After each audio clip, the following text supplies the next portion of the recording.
السلام علیکم ورحمۃ اللہ وبرکاتہ.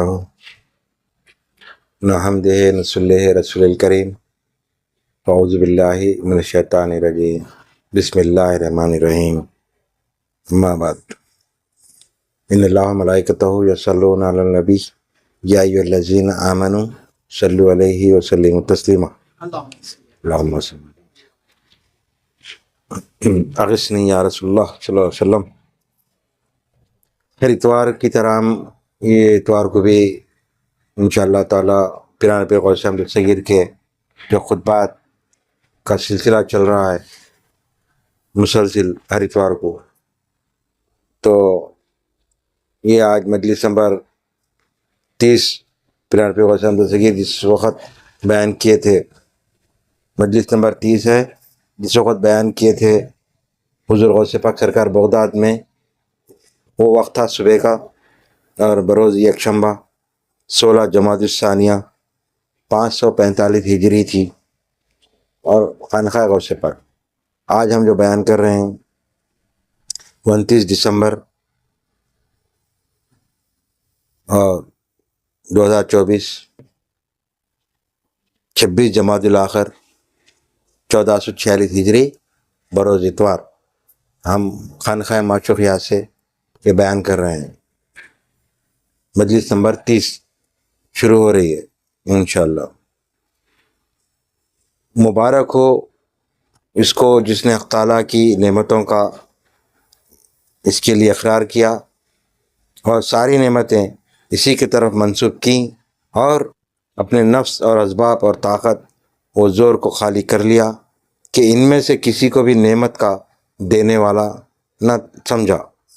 غفلت رہی ہے جو کسی عمل کا بھی حساب اور اجرت و معاوضہ آقا اور غلام کے درمیان نہیں ہوا کرتا. تجھ پر افسوس، تو حق تعالیٰ کی عبادت بغیر علم کے کرتا ہے، اور زہد بھی علم کے بغیر، اور دنیا کمانا بھی علم کے بغیر. یہ حجاب در حجاب ہے اور غصہ در غصہ. نہ تجھ کو بھلائی اور برائی میں امتیاز ہے، نہ تو اپنے مفید اور مضر یعنی فائدہ اور نقصان مضر میں فرق کرتا ہے، اور نہ اپنے دوست اور دشمن کو پہچانتا ہے. اس کی وجہ تیری حکم خداوندی سے ناواقفیت ہے. یعنی بندہ جب تک کہ نماز روزہ سخاوت دین جب تک حاصل نہیں کرا، اس کی عقل کام نہیں کرتی.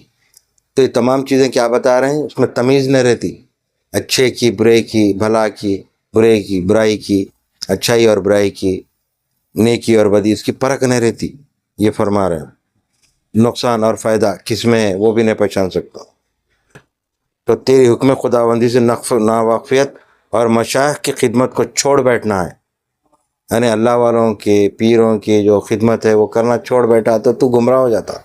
اگر ان کے ساتھ رہیں گا، ان کی سنگت میں رہیں گا، تو تیری عقل کام کریں گی. یہ بتا رہا ہے. اور عقل بھی کیسی؟ صحیح عقل تو سب کو ہے، جانور کو بھی عقل ہے، مگر اس کو کیا عقل ہے؟ صرف چرنا، اپنی غذا کھا لینا، بھوک لگی غذا کھا لینا، پھر اپنی حاجت ہے تو اپنی حاجت پوری کر لیتا جانور، بس. اس سے زیادہ اس کو اور کوئی تمیز نہیں رہتی. تو انسان کو بھی جو نہیں پڑھ لکھتا، جو علم حاصل نہیں کرتا، اس کی بھی مثال اسی طرح کی ہے. صرف کھانا کھاتا، کام پہ جاتا، آ کے سو جاتا. تو جب تک کہ اللہ کی عبادت نہیں کریں گا، ذکر اذکار نہیں کریں گا، کوئی بزرگوں کے پاس بیٹھ کے تعلیم علم حاصل نہیں کریں گا، اس کو عقل کام نہیں کرتی. تو اس لیے ضروری ہے کوئی پیر سے رجوع ہو، کوئی علم والوں سے رجوع. اور مشائخ کی خدمت کو چھوڑ بیٹھنا ہے. عمل اور علم کے مشائخ ہی تجھ کو حق تعالیٰ کا راستہ دکھاتے ہیں، جو اور کوئی نہیں دکھا سکتا. مگر تو ان کے پاس جانا نہیں چاہتا. اول قول یعنی علم کی ضرورت ہے، اور دوبارہ علم عمل کی. یعنی پہلے تو علم حاصل کرنا ہے، اس کو پہلے تو جانا ہے، پیروں کے پاس بیٹھنا ہے، سیکھنا ہے علم. جب علم سیکھیں گا تو عمل کریں گا. جیسا کہ انہیں علم ہی نہیں حاصل کریں گا تو عمل کیا کریں گا. جیسا کہ اس کو کھانا کھانے کی تمیز نہیں رہتی، کھانے کو کس طرح بیٹھنا ہے، نوالے کو کس طرح کھانا ہے، پانی کیسا پینا ہے، یہ جب تک کہ پیر سے علم نہیں ملا اس کو یہ بنیادی چیزیں لبنی آ رہی ہیں، تو دوسرے علم کے اور کہاں سے آئیں گے اس کو. تو تمام جیسا کہ الف بے سے لے کے آخری تک یہ تک جب تک کہ انہیں نہیں پڑھیں گا اردو پڑھ ہی نہیں سکتا نا. تو اس لیے اس کو ہر چیز کا علم لینا پڑے گا.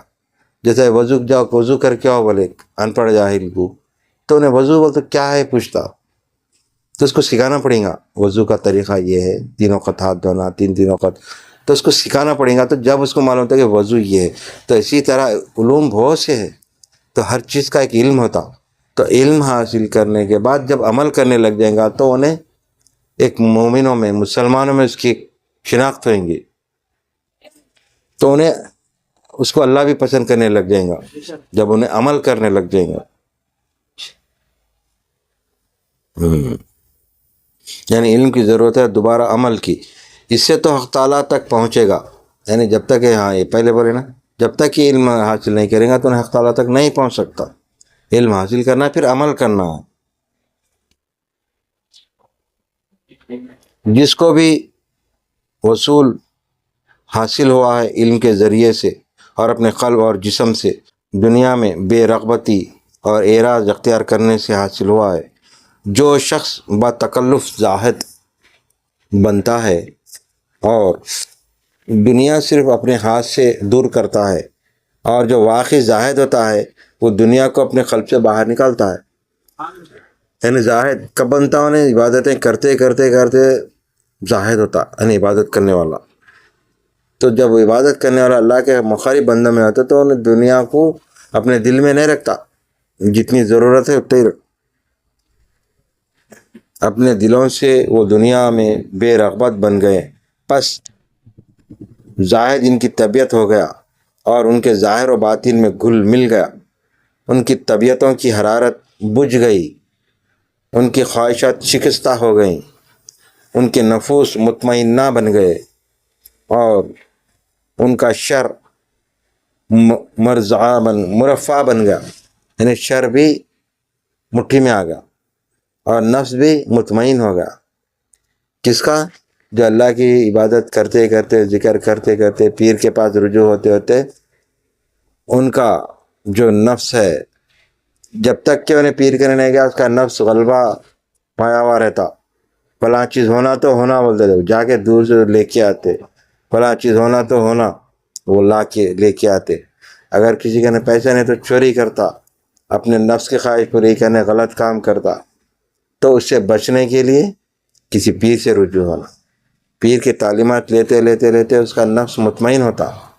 کوئی چیز مل گئی شکر ہے بولتا, الحمدللہ بولتا, نہیں ملی مالک تیری مرضی ہے بولتا.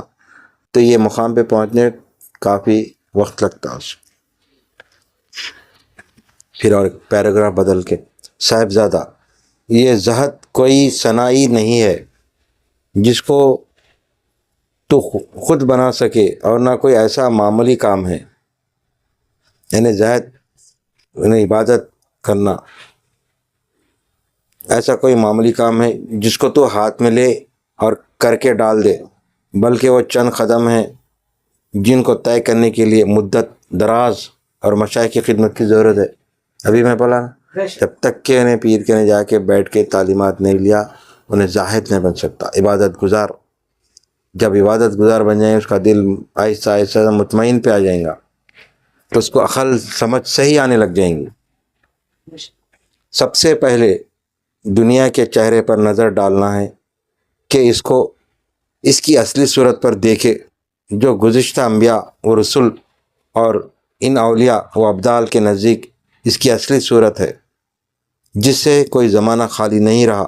اور تیرا دنیا کو اصلی صورت پر دیکھنا جملہ اقوال و افعال متقدین کا ابتدا کرنے ہی سے صحیح ہو سکتا ہے. یعنی دنیا کو جو خوبصورت سمجھ رہے ہیں حقیقت میں خوبصورت نہیں ہے, یہ دھوکہ ہے. یہ ایسا بڑا دھوکہ ہے, انسان بہت جلدی پھنس جاتا ہے دنیا کے چکر میں. تو اللہ والے سے رجوع ہونے بعد ایسا ایسا دنیا کو دلوں سے نکالتے اللہ والے. دنیا میں رہنا ایک مدت تک, ایک حد تک, دنیا کو بھی لینا ایک حد تک, ایک ضرورت تک. ایسا نہیں کہ خواہشات کو جمع کرتے کرتے اتنے بڑھا لیتے کہ اس کے سے بے چین بے قرار ہو جاتے, پاگل ہو جاتے, وہ چیز نہیں ملی تو. اس لیے مطمئن رہنا کہ اللہ جو چیز دیں گا لے لیں گے, نہیں دیں گا، خدمت میں نہیں ہے تو صبر کریں گے.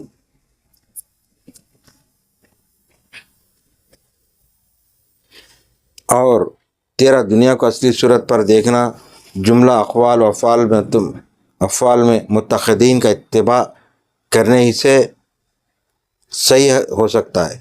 جب تو ان کا تابع بن جائے گا تو تجھ کو بھی وہ نظر آئے گا جو ان کو نظر آیا تھا. اور جب اہل اللہ کی نشان قدم پر پڑ جائے گا، قول میں اور فعل میں، خلوت میں اور جلوت میں، علم میں اور عمل میں، صورت میں اور سیرت میں، کہ روزے رکھے گا انہی کے سے روزے اور نماز پڑھے گا انہی کسی نماز اور لے گا ان کا سا لینا اور چھوڑے گا ان کا سا چھوڑنا، اور ان کو محبوب سمجھے گا تو اس وقت تجھ کو حق تعالیٰ ایک نور عطا فرمائے گا جس سے تو اپنے نفس اور اپنے غیر کو دیکھے گا، اور وہ تجھ پر تیرے عیوب اور مخلوق کے عیوب کھول دے گا.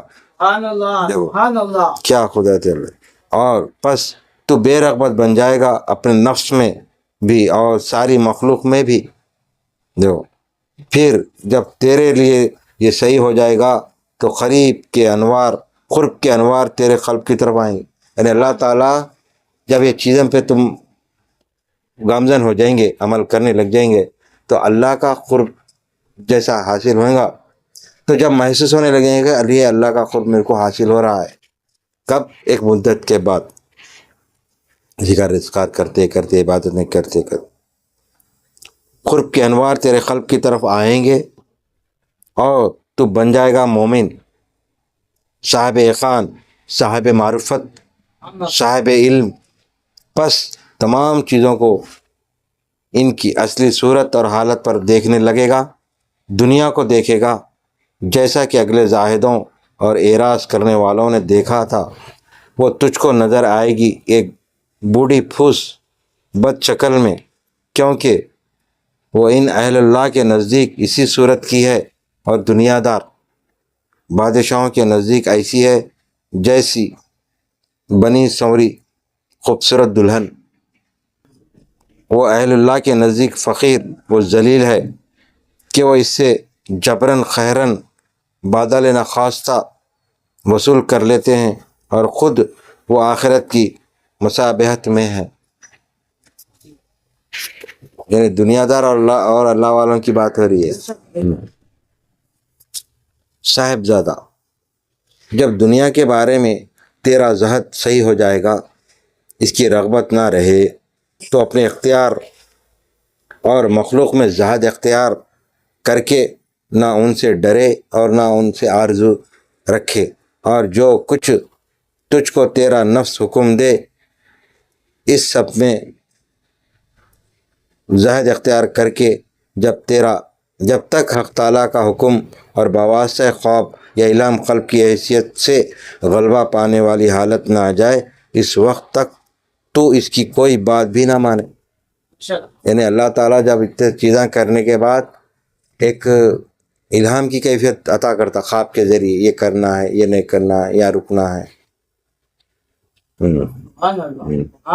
اس وقت تک تو اس کی کوئی بات نہ مانے کہ تمام مخلوقات سے متنفر اور رخ پھیرے ہوئے ہو. اور اگر تیرے اعضاء ساکن رہیں گے، کسب میں حرکت نہ کرے، تو اس کا کچھ اعتبار نہیں، بلکہ تیرے لیے مضر ہے. اعتبار قلب کے سکون کا ہے کہ بھٹکتا نہ پھرے، وہی بڑا بھاری کام ہے. اور سکون تجھ کو حاصل نہیں ہو سکتا جب تک تیرا نفس، تیری طبیعت، تیری خواہش اور تیرے مولا کے ماسوا پر نظر رکھو. ارے نفس کیسا ہوتا؟ اللہ پر ہی نظر رہنا 24 گھنٹے، جو بھی کریں گے اللہ ہی کریں گا، اللہ کریں گا، تو اس کے سوا کوئی. تو جب جا کے نفس مطمئن ہوتا،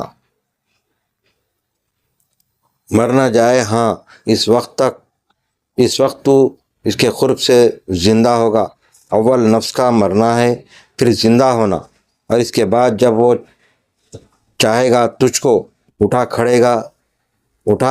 کرے گا. یعنی مطلب ہے کہ ایک مقام دے دیں گا اللہ. ذکر اذکار کرتے کرتے کرتے اپنے لیے کہ تجھ کو ہادی و مصلح بنا کر، یعنی ایک وقت آ جائے گا کہ اللہ اپنا ایک نائب کیسا بنا دیں گا، چل میرا کام کر، دین کا کام کر، یہ وقت آئے گا، وہ خود اپنے طرف سے نہیں گا، اللہ ایک موقع پیدا کرے گا ویسا۔ کب؟ ذکر اذکار کرتے کرتے، عبادتیں کرتے کرتے، تقوی پہ چلتے چلتے، بھلائی کا کام کرتے کرتے، جب ایک مقام آئے گا ایک مدت کے بعد، تو جب اللہ اپنا کام لیں گا، کھڑا کرے گا اپنے لیے کہ تجھ کو ہادی وہ مصلح بنا کر، ہادی بولتا اپنی بات بتانے والا، راستہ دکھانے والا، مخلوق کی طرف لوٹا دے گا تاکہ تو ان کی مصلحتوں میں غور کرے اور حکمت عملی کے ساتھ ان کو اس کے دروازے کی طرف لے آئے۔ اس وقت دنیا اور آخرت کی طرف تجھ کو رغبت حاصل ہوگی تاکہ تو ان دونوں سے اپنا مقصود حاصل کرے، اور تجھ کو مخلوق کی ایذائیں برداشت کرنے کی طاقت ملے گی۔ یعنی اللہ والوں کو ہی لوگ تکلیفیں دیتے، ہر قسم کی دیتے، جو بول بھی نہیں سکتے، تہمت، الزام، فلاں فلاں، اللہ بلا، بہت سے تکلیفیں دیتے۔ تو کیا فرما رہے ہیں آپ؟ اور تجھ کو مخلوق کی ایذائیں برداشت کرنے کی طاقت ملے گی، یعنی ایک آدمی دو آدمی نہیں دیں گا، خاندان کے بھی لوگ دیں گے، اڑوس پڑوس کے بھی دیں گے، اور دیگر دوسرے بھی دیں گے، اور دیگر دوسرے بھی دیں گے، مختلف ایذائیں تکالیف دیتے رہیں گے، تو اس کو برداشت کرنے کی بھی ایک طاقت آ جائیں گی، ملے گی۔ تو گھبرائے گا نہیں، بلکہ ان کو ان کی گمراہی سے باز رکھے گا اور ان کے متعلق حکم خداوندی کی تعمیل کرے گا۔ اگر تو یہ خدمت نہ بھی پائے گا تو گوشہ گمنامی میں بھی اس کا قرب جو تجھ کو حاصل ہے کافی اور دوسروں سے بے نیاز بنانے والا ہے۔ اگر ایسا نہیں بھی ہوا تو گمنامی میں بھی رہا، اکیلا بھی رہا، تو بھی تیرے کو اللہ تعالیٰ وہ مقام عطا کریں گے، یعنی ویسا بھی ہوگا، کسی کو ایسا بھی ہوگا، بے نیاز بنانے والا۔ خالق کے حاصل ہونے کے پیچھے جو ہر چیز کے وجود سے پہلے اور ان چیزوں کا خالق ہے، جو مخلوق پر قناعت نہ کر سکے گا کہ وہی ہر چیز سے پہلے تھا، اور وہی ہر چیز کا موجود کرنے والا ہے، اور وہی ہر چیز کے بعد رہے گا، یعنی اللہ تعالیٰ۔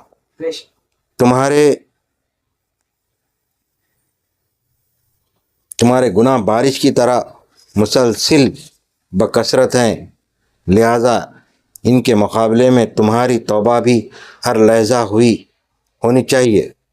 تجھ پر افسوس کہ تو بڑا مغرور، نہایت متکبر، غایت درجہ حریص، سرتاپا خواہش اور مجسم لغزش ہے۔ ٹوٹی پھوٹی خبروں کی طرف نظر کر اور ان کے مردوں سے بزبان ایمان گفتگو کر کہ تجھ کو اپنی حالتوں سے باخبر کر دیں گے کہ ایک دن وہ بھی تیری طرح نحوست پسند تھے اور آج یہ ہزار ذلت ٹھوکریں کھا رہے ہیں۔ میں 2 منٹ ہاں پھر اور ایک پیراگراف چینج ہے۔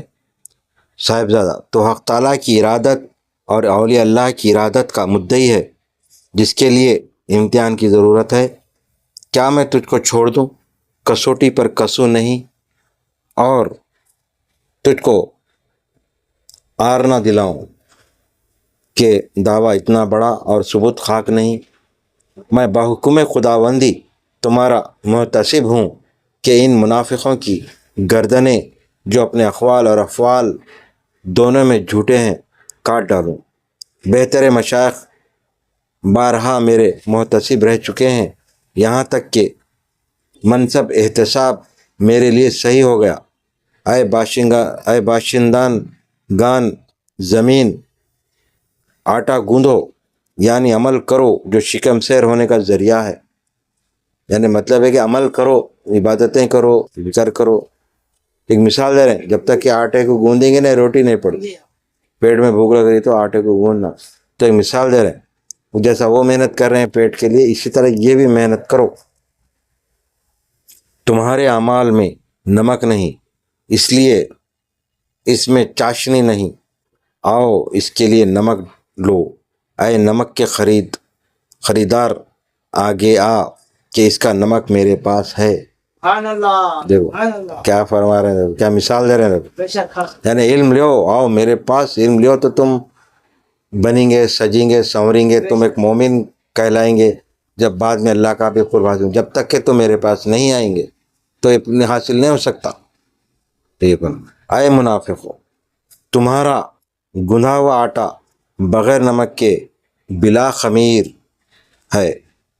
اے منافقو، یعنی جھوٹے جو لوگ ہیں جو کسی کے گئے نہیں، علم حاصل کرے نہیں، نہ عمل کرے، نہ دین حاصل کرے، دیکھا دیکھی کسی کا سن لے کے جا کے بیٹھ کے تقریر کر رہے ہیں، تو ان کے بارے میں ہے تمہارا گندھا ہوا آٹا بغیر نمک کے بلا خمیر کے ہے، وہ محتاج ہے علم کے، خمیر اور اخلاص کے، نمک کا۔ اے منافق، تو نفاق سے مرکب ہے، ان قریب تیرا نفاق آگ بن کر تجھ پر الٹ پڑے گا۔ یعنی جو جھوٹا اپنے آپ کو ثابت کر رہا کہ میں یہ ہوں، میں ایک دن ظاہر ہو جائے گا اس کی اصلیت، الٹ پڑے گا۔ اپنے خلق کو نفاق سے خالص بنا، یعنی نفاق جو دل میں رہتا، جھوٹ موٹ دکھاوا، اس کو خالی کر دو، برے بے شک، اصلیت پہ آ جاؤ۔ بے شک، نفاق سے خالص بنا کہ ضرور اس کو خلاصی نصیب ہوگی۔ جب قلب مخلص بن جاتا ہے تو سارے اعضاء مخلص بن جاتے ہیں اور خلاصی پا لیتے ہیں۔ قلب اعضاء کا محافظ ہے، جب وہ سیدھا ہو جاتا ہے تو اعضاء بھی سیدھے ہو جاتے ہیں، اور جب قلب و اعضاء سیدھے ہو جاتے ہیں تو مومن کا کام پورا، اور وہ اپنے بال بچوں اور پڑوسیوں اور اہل شہر کا محافظ بن جاتا، سبحان اللہ، سبحان اللہ، اور اس کی حالت اور اس کے ایمان کی قوت اپنے مولا سے قرب کی مقدار کے موافق بلند ہوتی رہتی ہے۔ سبحان اللہ، سبحان اللہ، کیا بات، بہترین مثال پیش کر رہے بے شک،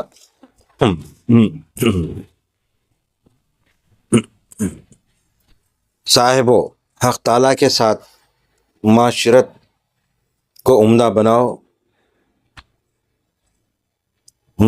اور اس سے ڈرتے رہو، اس کے احکام کی تعمیل کرتے رہو کہ اس نے تم کو اپنے حکم کی تعمیل ہی کا مکلف بنایا ہے، نہ کہ تمہاری بابت اپنے علم سابقہ یعنی تقدیر میں مشغول ہونے کا۔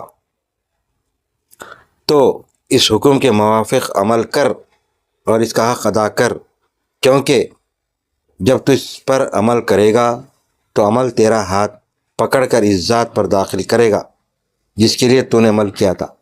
یعنی پہلے علم حاصل کرنا ہے پیر کے پاس، علم حاصل کرتے کرتے عمل کرنا ہے، عمل کرتے کرتے عمل کیا کریں گا، حق تعالیٰ تک پہنچائیں گا، ہاتھ پکڑ کر پہنچائیں گے۔ سبحان اللہ، مطلب ہے کہ اللہ کا قرب پورا مکمل حاصل ہو جائے گا بے شک، جس کے لیے تو نے عمل کیا تھا۔ پس تو اسی کے طرف سے ایسے عمل کا فائدہ حاصل کرے گا جو تجھ کو حاصل نہ تھا، پس تجھ کو اس کی مائیت نصیب ہوگی، اس کے علم کے ساتھ، اور اس کی مخلوق کی مائیت حاصل ہوگی،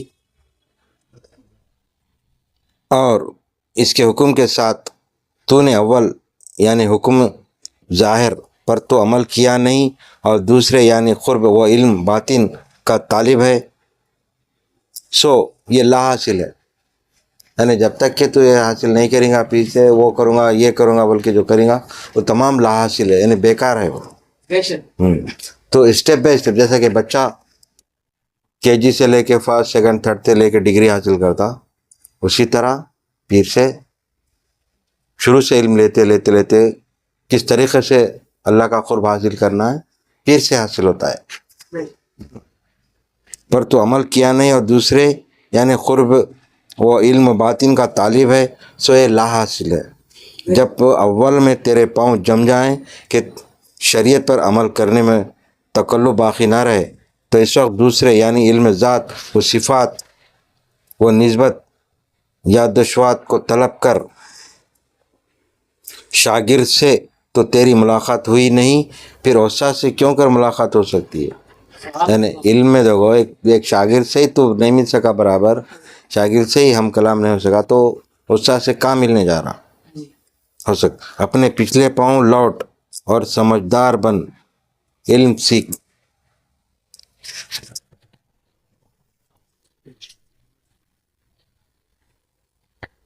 علم سیکھنے کے بعد عمل اور اخلاص حاصل کر. یعنی بغیر علم حاصل کرے کہ کوئی بات بول نہیں سکتے, کوئی کام کر نہیں سکتے. علم حاصل کرنا ہے, پھر عمل کرنا ہے. عمل کرتے کرتے کرتے ایک وقت ایسا آئے گا اللہ تم کو اپنا ہادی بنائے گا. یعنی ایک وقت آئے گا. جناب رسول اللہ صلی اللہ علیہ وسلم نے ارشاد فرمایا ہے کہ فقہ حاصل کر, اس کے بعد گوشہ نشین بن. مومن وہ ہے جو اول بقدر واجب علم حاصل کرے, اس کے بعد مخلوق سے یکسوئی اختیار کرے اور اپنے پروردگار کی عبادت میں خلوت نشین بنے. اس نے مخلوق کو پہچانا, بس ان کو مبغوض سمجھا, اور حق تعالیٰ کو پہچانا بس اس کو محبوب بنایا اور اس کا طالب و خادم بن گیا. مخلوق اس کے پیچھے پڑی, پس وہ بھاگا اور کسی اور ہی کو طلب کیا. وہ مخلوق میں بے رغبت بنا اور کسی دوسرے ہی کی رغبت کی. اس نے جان لیا کہ ان کے ہاتھ میں نہ نقصان ہے نہ نفع, نہ بھلائی ہے نہ برائی.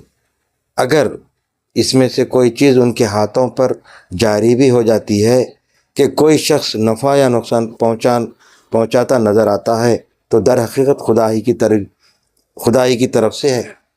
یعنی اکثر لوگ سمجھتے نا انہوں وہ دیے انہوں کوئی نہیں تھے. اللہ کا جب تک کہ حکم نہیں ہوتا کوئی بندہ کچھ کر ہی نہیں سکتا. بے شک ہر وہ اچھی اور بری چیز کا جو بھی ہونے والا ہے اللہ ہی کی طرف سے ہوتا. تو اسی لیے تعلیمات میں یہی بولتے صبر کرو, اچھا ہوا بھی تو شکر ادا کرو, اور برا بھی اگر کچھ ہو رہا تو اللہ کی طرف سے صبر کرو. بے شک تو وہ در حقیقت خدائی کی طرف سے نہ کہ ان کی طرف سے. بس اس نے سمجھ لیا کہ ان سے دور رہنا ہی ان کے پاس رہنے سے بدرجہ بہتر ہے. اس نے جڑ کی طرف رجوع کیا اور شاخ کو چھوڑ دیا. اس نے جان لیا کہ شاخیں بہتری ہیں اور جڑ صرف ایک ہے. بس اس نے اسی کو مضبوط تھام لیا فکر کے آئینے میں. انہیں مثال دے رہے ہیں, اصل درخت کا جو معاملہ رہتا جڑ سے رہتا, جڑ سے تعلق رہتا. اوپر جو ڈغالیاں جاتے, پتے جاتے, شاخیں جاتے, ٹہنیاں, اس کا کوئی مطلب نہیں ہے. اس کو پکڑنے سے فائدہ نہیں ہے. برے وہ ٹوٹ کے گر سکتا بندہ اوپر چڑھ کے. تو اصل جڑ کی طرف دیکھو, جانچ لے. تو اصل تعلیمات لو, صحیح تعلیم صحیح پیر کے پاس, تو تم صحیح بنیں گے. بے شک ادھر ادھر سنی اگر بیان سنیں گے عمل کریں گے تو نقصان اٹھائیں گے. بے شک تو یہ میں سے مثال بتا رہا ہوں. اور سبق سرکار اس نے جڑ کی طرف رجوع کیا اور شاخ کو چھوڑ دیا. اس نے جان لیا کہ شاخیں بہتری ہیں اور جڑ صرف ایک ہے. بس اس نے اسی کو مضبوط تھام لیا. فکر کے آئینے میں اس نے نظر کی, بس دیکھا کہ ایک دروازے پر پڑا رہنا بہتر دروازے پہ پڑے رہنے سے بہتر ہے. یعنی ایک ہی دروازے پہ ایسے پڑے رہو, 1000 دروازوں سے بہتر ہے کہ ایک ہی دروازے پہ پڑے رہو. وہ ایک نہ ایک دن تو کھلے گا, ایک نہ ایک دن تو تم کو منزل ملے گی. بس وہ وہیں پڑا رہا اور اسی کا ہو رہا. جس میں ایمان و یقین اور اخلاص ہو وہی عقل مند ہے کہ عقلوں کی عقل اس کو عطا ہوئی, اور اسی لیے وہ آدمیوں سے بھاگا اور ان سے ایک کنارہ ہو رہا. بے شک تو اللہ تعالیٰ سے ہم دعا کرتے ہیں. یہ 30ویں مجلس ابھی ہم ختم کرے ہیں, انشاءاللہ پھر آئندہ اتوار کو 31ویں مجلس شروع کریں گے. اللہ تعالیٰ سے دعا کرتے ہیں پاک پروردگار ہمارے تمام صغیرہ کبیرہ تمام گناہ کو معاف فرما, سیدھے راستے پر چلنے کی توفیق عطا فرما, حضور پاک صلی اللہ علیہ وسلم کی سنتوں پر چلنے کی توفیق عطا فرما. اہل بیت اطہار سے ہمارے دلوں میں محبت کو قائم اور دائم رکھ. ہمیشہ ہمیشہ ہمارے ایمان کو سلامت رکھ. ہماری نسلوں میں بھی اسی طرح حضور پاک صلی اللہ علیہ وسلم کی اہل بیت سے اطہار سے محبت کو قائم رکھ, اور ہمارے مریدین معتقدین کے بھی دلوں میں محبت کو قائم رکھ, اور توفیق عطا فرما ہم تمام کو دین پر چلنے کی, پیران پیر غوث احمد صغیر بتائے تعلیمات پر چلنے کی توفیق عطا فرما. معشوق اللہ سرکار کی بتائے تعلیمات پر چلنے کی توفیق عطا فرما.